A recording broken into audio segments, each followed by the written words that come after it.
नमस्कार। नागपुर टुडे और Lord Buddha channel के सभी दर्शकों को जोसेफ राव का अभिवादन। आज हम लोग प्रेस क्लब कार्यक्रम में फिर से मिल रहे हैं। अखबार की आज की जो प्रमुख सुर्खियां हैं उसके ऊपर हम लोग चर्चा करेंगे। प्रमुख सुर्खियों में आज सबसे पहले माननीय राष्ट्रपति के चुनाव के लिए आज मतों की गिनती होंगी। अभी थोड़ी देर में मतों की गिनती शुरू होने वाली है और ये कार्यक्रम आप तक पहुंचने तक शायद इसके रिज़ल्ट भी आ जाएंगे। और जैसा आप जानते हैं दो प्रत्याशी इस राष्ट्रपति चुनाव में खड़े हैं। एनडीए की ओर से माननीय श्रीमती द्रौपदी मुर्मू को उम्मीदवार बनाया है, वहीं विपक्ष की ओर से साझा उम्मीदवार पूर्व विदेश मंत्री, पूर्व वित्त मंत्री माननीय श्री यशवंत सिन्हा को उम्मीदवार बनाया है। और जहां इस चुनाव के लिए 18 जुलाई को मत डाले गए, उसकी आज गिनती होगी और आज ही थोड़ी देर में दोपहर तक, शाम तक ये मालूम पड़ जाएगा कि अगला राष्ट्रपति कौन होगा या कौन होगी। और इसके बाद 25 जुलाई को पद ग्रहण समारोह होगा, वो भी हम खबर आप तक पहुंचाएंगे। जैसे कि आज जानते हैं आप लोग, आज कांग्रेस अध्यक्ष और यूपीए की चेयरपर्सन रही माननीय श्रीमती सोनिया गांधी को ईडी कार्यालय ने पूछताछ के लिए बुलाया है। इससे पहले भी उनको बुलाया था, मगर वो अपनी अस्वस्थ होने के कारण उन्होंने अपना समय मांगा था और ईडी ने दिया भी था। और उसके आज नई तारीख जो दी गई उसमें आज का दिन मुकर्रर किया गया है और अभी आज दिन भर सोनिया गांधी से न जाने कितने देर बातचीत होगी या पूछताछ होगी। आज उनको बुलाया गया है। इसके विरोध में कांग्रेस के देश भर में कांग्रेस के कार्यकर्ता, नेता, मंत्री, विधायक, मुख्यमंत्री सब आज इसका विरोध कर रहे हैं। उनका कहना है कि इस तरह से सोनिया गांधी को ईडी में बार बार बुलाया जा रहा है, या इससे पहले राहुल गांधी को बुलाया है और करीब 50 घंटे की पूछताछ की है और अब सोनिया गांधी को बुलाया है। ये सोनिया गांधी के घर पर भी जाकर ईडी पूछताछ कर सकती थी उनके स्वास्थ्य को देखते हुए, उनके जो है उनका जो भी है, पर वो ऐसा हुआ नहीं। उनका आरोप है कि उनको शायद कांग्रेस अध्यक्ष को वो जलील करना चाहते, उनको कुछ एम्बैरस करना चाहते, इसलिए उनको बुलाया है। और इसके विरोध में आज देश भर में कांग्रेस के लोग जो है कार्यकर्ता विरोध कर रहे हैं। और एआईसीसी हेडक्वार्टर में, जहां पार्टी का मुख्यालय है 24 अकबर रोड में, वहां पर सुबह से कार्यकर्ता जमा है और उसको एक पुलिस छावनी का रूप दे दिया गया है। चारों ओर से पुलिस ने घेर रखा है ताकि वहां कोई अप्रिय घटना न हो। मगर चूँकि सोनिया गांधी कांग्रेस की एक लोकप्रिय नेता है और अध्यक्ष भी है और उन्होंने अपने कार्यकर्ताओं को बांध के रखा है, इसलिए कार्यकर्ताओं में एक उनसे प्रेम है। और आज वो लोग सब पार्टी के निर्देश पर, पार्टी के वरिष्ठ नेताओं के निर्देश पर सारे देश में इसका विरोध हो रहा है। अभी तो बाद में मालूम पड़ेगा हम लोगों को कि उनसे एक ही दिन की मुलाकात है या बाद में और ये सिलसिला जारी रहेगा। मगर इसका आज जो है कांग्रेस की ओर से इसका विरोध किया गया है और ये आरोप लगाया भारतीय जनता पार्टी और एनडीए सरकार पर कि उनको जलील करने के लिए, उनको एम्बैरस करने के लिए, उनको प्रताड़ित करने के लिए बार बार समझ भेजे गए और अभी आज उनको बुलाया है। इस बीच में कल की जो सबसे महत्वपूर्ण खबर रही है, जो आज छपी है अखबारों में, वो है कि अदर बैकवर्ड कास्ट यानी ओबीसी जो है उसका रिजर्वेशन का मामला काफ़ी दिनों से प्रलंबित था और इसके ऊपर सभी पार्टियों ने, चूँकि सभी पार्टियों को ओबीसी के मत चाहिए, ओबीसी सबके लिए प्रिय विषय है, इसलिए चाहे कांग्रेस हो, भारतीय जनता पार्टी हो, राष्ट्रवादी कांग्रेस हो, सभी लोग इसमें दिलचस्पी ले रहे थे। और कल सर्वोच्च न्यायालय ने अपने एक निर्णय में ये तय किया है, ये निर्देश दिए हैं कि जो बांटिया समिति की जो रिपोर्ट आई है उसको हम लोग स्वीकार करें।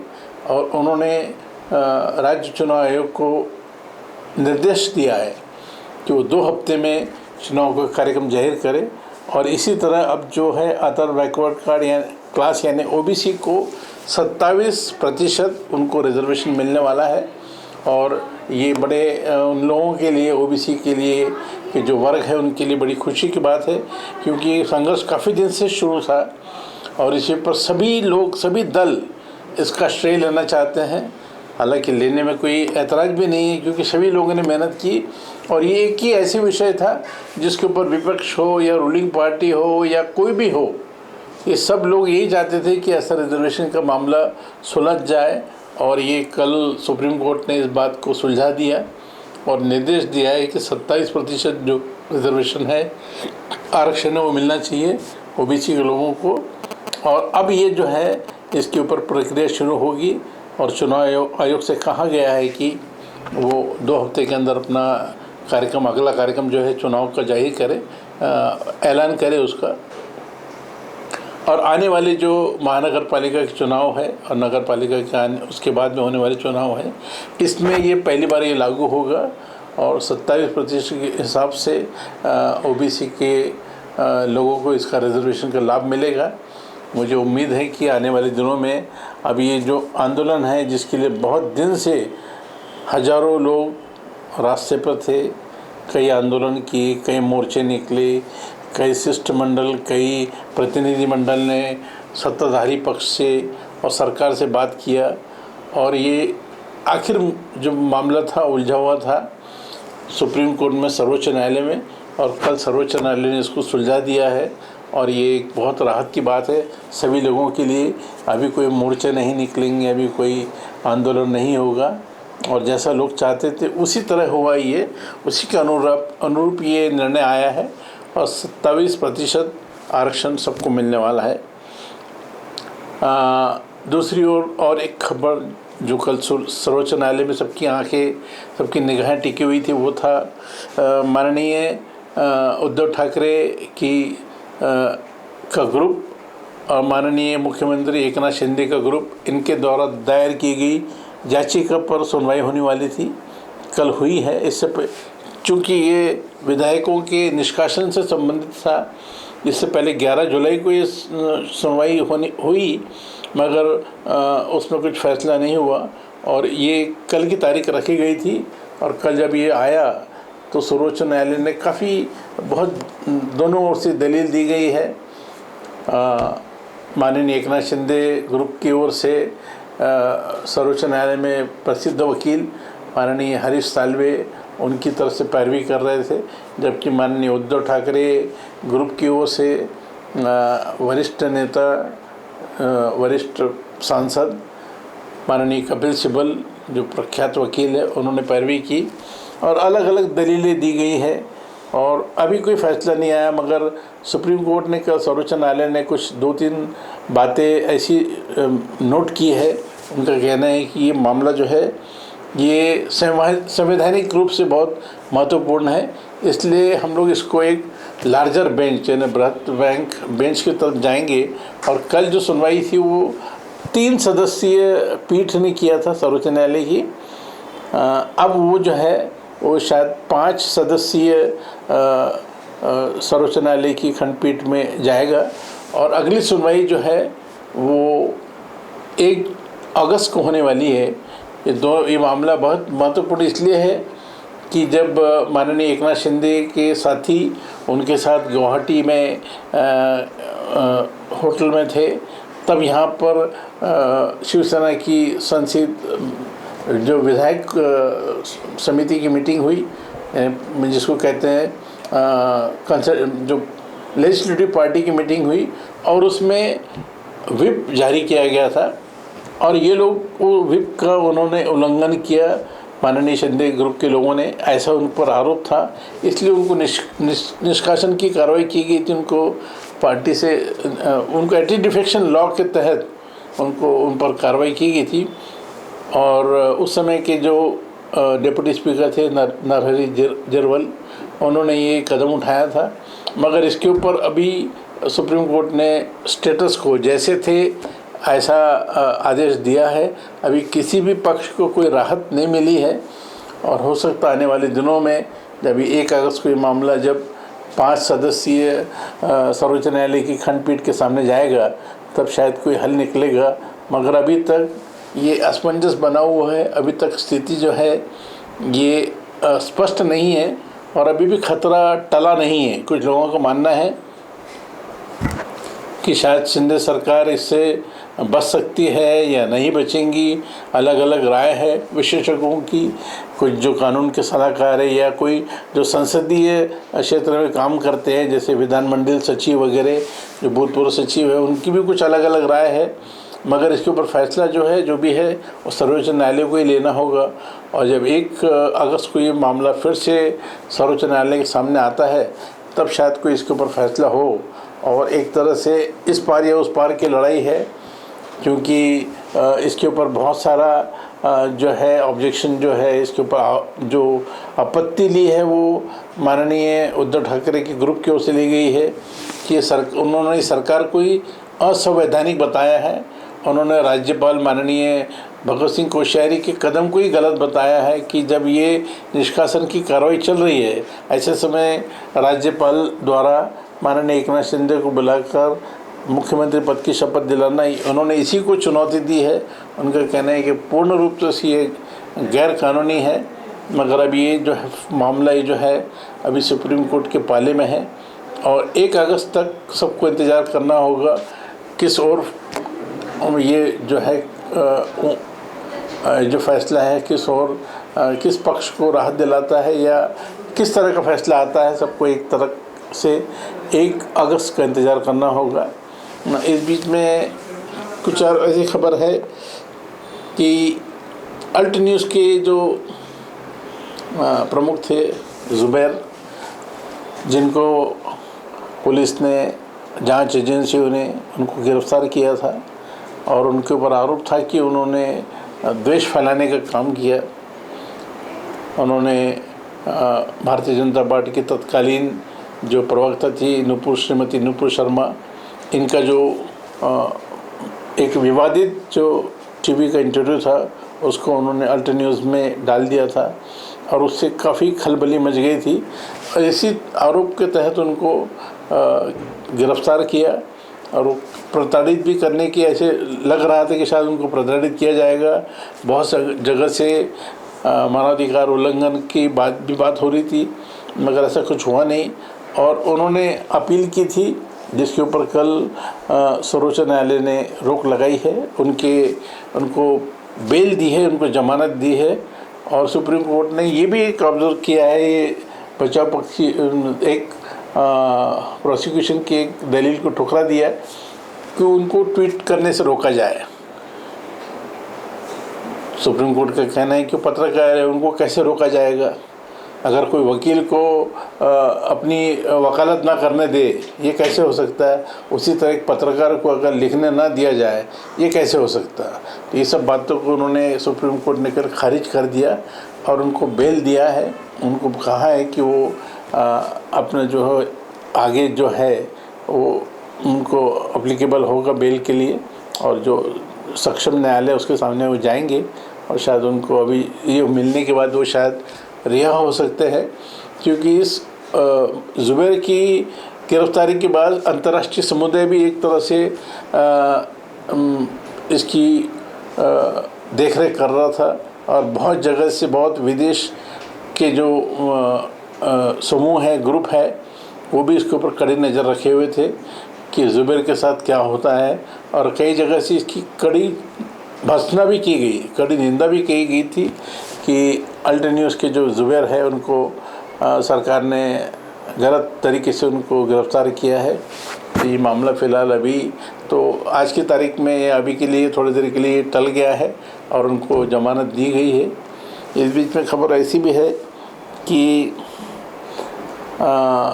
इस बीच में जैसा हमने इससे पहले भी अपने दर्शकों को बताया कि माननीय उद्धव ठाकरे और माननीय एकनाथ शिंदे के दोनों ग्रुप के बीच में जो लगातार जो संघर्ष बना हुआ है उसमें अभी एक और नया कदम शिंदे ग्रुप ने उठाया हुआ ऐसा है कि उन्होंने चुनाव आयोग से ये मांग की है कि शिवसेना का जो चुनाव चिन्ह है धनुष बाण वो उस पर उन्होंने अपना कब्जा मांगा है।